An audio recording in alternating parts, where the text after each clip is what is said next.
temos uma análise que a gente chama de ressonância, tá? Ressonância, a gente ainda vai aprender isso lá na parte de ondas. É um fenômeno ondulatório, tá? Que acontece quando os corpos vibram com a mesma frequência. Então, vocês poderiam falar assim, Renata, não daria pra gente fazer porque a gente não aprendeu. Sim, vocês ainda não viram essa parte, por isso eu coloquei pra gente falar aqui e pra vocês verem se não falou nada no capítulo, né? Mas é porque a gente ainda vai estudar os fenômenos ondulatórios, tá? Eles costumam fazer alguma introduçãozinha, igual tem aí sobre na parte de pêndulos, mas a gente vai falar sobre o fenômeno de ressonância. Então, não quero que vocês se preocupem, não, que a gente ainda vai aprender esse ano. Então, ressonância, entrar em ressonância, é vibrar com a mesma frequência. Então, qual pêndulo vai entrar em ressonância com o pêndulo A? Aquele que tiver a mesma frequência do pêndulo A.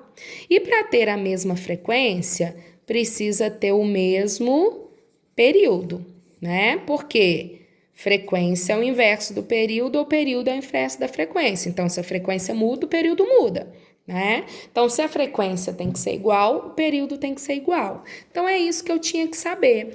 Para oscilar junto, eles precisam ter o mesmo período, a mesma frequência. Então, quem vai ter o mesmo período?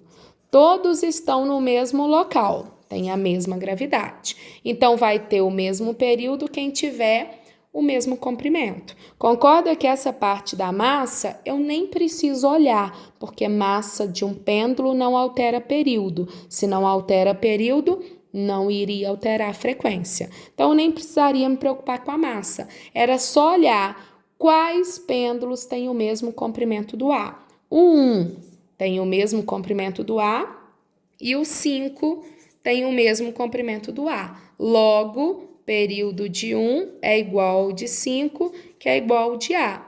Então, a frequência de 1 é igual a de 5, que é igual a de A.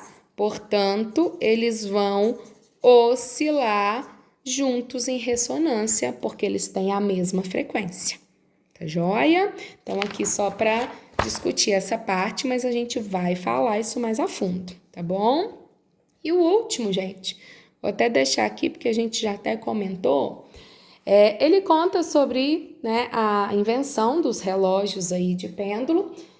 Conta a historinha, mas vamos lá na parte, ó. Desprezando a presença de forças dissipativas, isso quer dizer que vai estar em harmônico simples. Se não tem força dissipativa, a energia se conserva, tá?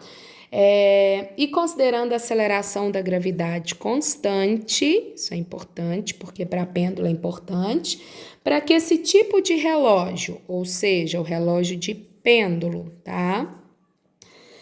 Realize corretamente a contagem do tempo, é necessário. Então, para ele realizar corretamente a contagem do tempo, gente, o que tem que acontecer com o período dele?